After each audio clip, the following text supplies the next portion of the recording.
Okay, back with day 7. Um, yeah, another day. These videos are getting so hard because they're really exposing my habits. Um, Today was a mess. I don't know what to tell you. Um, got almost no sleep last night.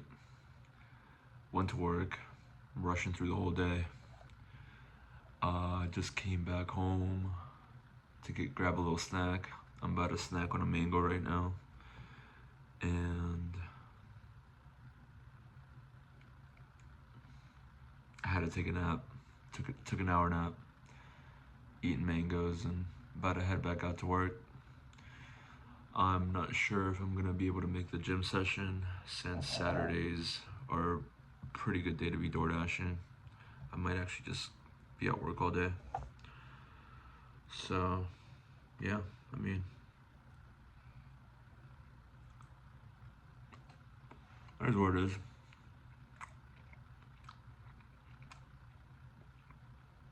What sucks about Saturdays is that they close the gym at 7, which totally sucks.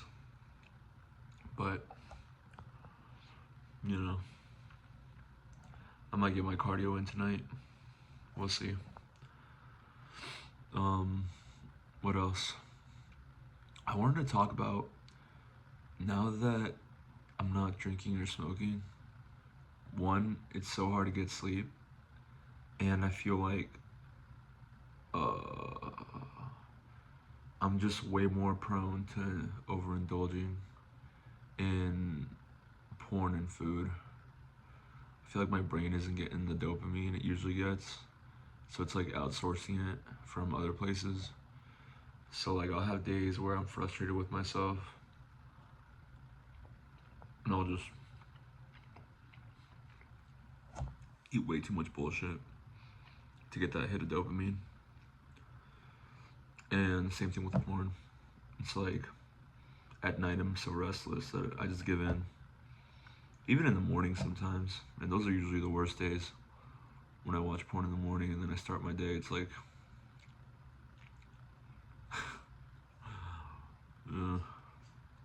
it's rough. A whole bunch of bullshit.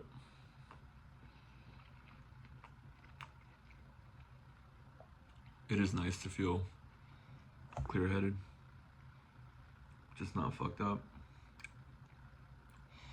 I'm really used to drinking on Saturdays. Like Saturdays are pretty much like the one day that I give myself a pass to, grab a bottle of whiskey or something. So I'm hoping I don't do that tonight. I really hope I don't do that tonight. Because I kind of just want to live every day how I want to live the rest of my life. Like, I don't want to give myself, like, a cheat day. You know? Especially not with alcohol. Because of my history with it. My dependence on it. This mango was really good. I'm like, damn. But, yeah, I don't know. I feel like everything just feels different. Feels weird. Like, I'll have moments where I'll feel like really good, real clear-headed, and other moments where I'm like, I just feel uncomfortable in my own brain. You know? It's tough.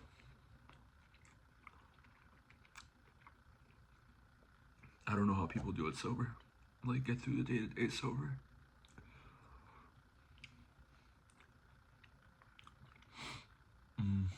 Today's probably gonna be a short one. I don't got much to say. And today was just sort of in a rush, in a mess. And I just wanted to talk about the fact that, yeah, like, now that I'm just dropping the substances, it's like,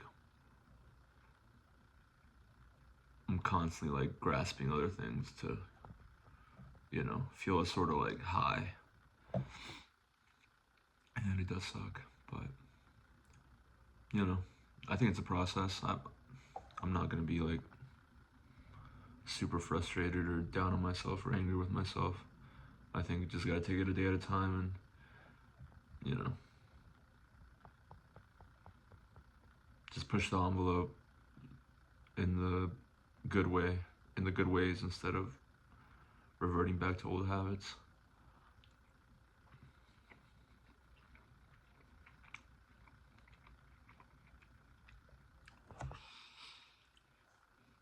Never thought I'd get sober.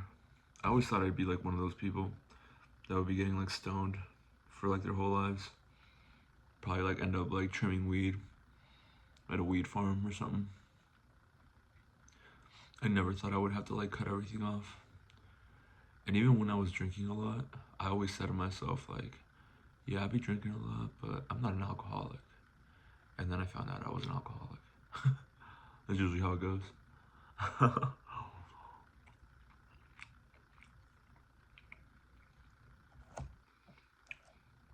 Just be doing too much.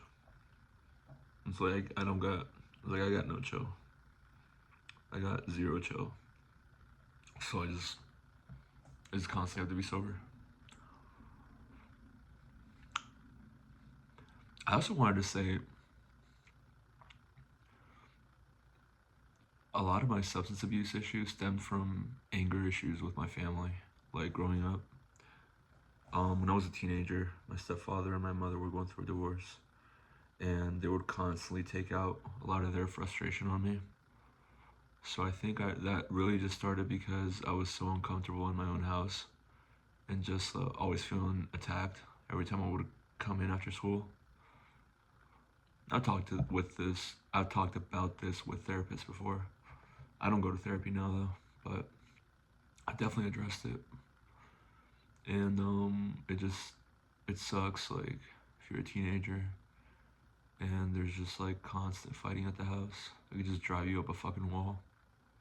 And it makes sense that I just turned to smoking to sort of numb it all out, like block it out. It's like an invisible wall.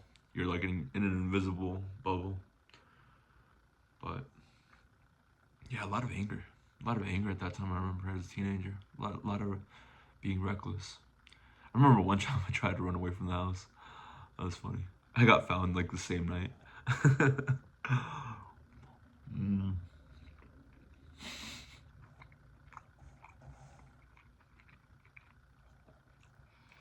so much dumb shit. But yeah,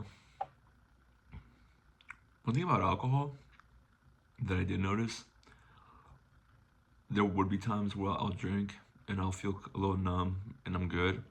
But sometimes, like, drinking alcohol was like putting gasoline on the fire. Like, times when I was angry and I would drink, I would get even more angry sometimes. And those were really scary times because sometimes I'd be around my mom and I'd be like, I'd say some like crazy shit to her just because I was just like feeling so, I don't know, I just had that bravado, that false bravado. Fucking terrifying. There was a couple times I could have been kicked out for sure. Mm. So yeah, I mean, just thinking back at all these times where I've been like on the edge of like really fucking my life up, it just makes me realize like, just be more grateful that I'm at this point in my life where I've accepted the fact that I need to like let it all go. It all needs to be released. I just can't do it. I can't do any of it. And I think this next chapter of my life is just, like I said, getting the finances in order, the new job, and doing the inner work, sort of like untangling the difficult emotions that I've dragged around, getting to the root of like the anger and the bitterness that I've, and like the self-sabotage, all those bad habits that have just dragged me down time and time again.